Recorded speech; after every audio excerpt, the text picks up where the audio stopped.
सज गई है मीलाद की महफिल, क्या है खूब नजारा, कैफो मस्ती में डूबा है देखो आलम सारा।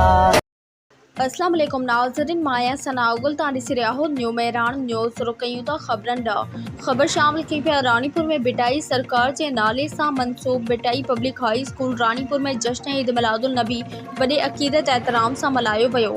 वधीक उन हवाले सां टेलीफोन लाइन ते मौजूद आहे ब्यूरो चीफ मोहम्मद पंजल गाऊ। जी मोहम्मद पंजल, छा तफ़सील आहिनि, आगाह कजो।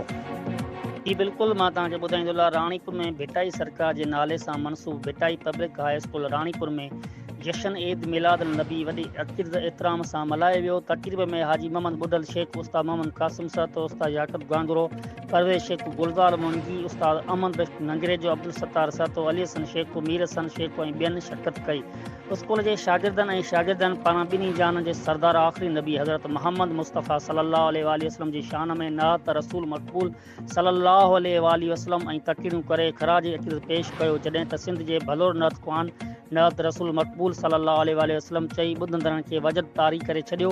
उन मौक़े ते Bhitai public high school Ranipur जे एडमिनिस्ट्रेटर उस्ताद शौकत अली शेख, ज़वार शौकत रज़ा समूह, नदीम शेख, ताहिर शेख, हाफ़िज़ फ़हीम उजन, हाफ़िज़ माजिद गिलाल ऐं ॿियनि पाण करीम सल्लल्लाहु अलैहि वसल्लम जे हयात तयबा ते ॻाल्हाईंदे चयो त पाण करीम सल्लल्लाहु अलैहि वसल्लम जिन जी ज़िंदगी दुनिया लाइ मशअल राह आहे, जंहिं ते हली पंहिंजी ज़िंदगी बहितरीन बनाए सघिजे थो। छो त पाण करीम सल्लल्लाहु अलैहि वसल्लम मोहम्मद मुस्तफ़ा जिन जे पैगाम अमन भाईचारे वारो पैगाम आहे, पाण करीम जिन दसियल राह में ई ॿिन्ही जहाननि जी भलाई आहे, संदन हुस्न इख़लाक़ काइनात लाइ मिसाल आहे।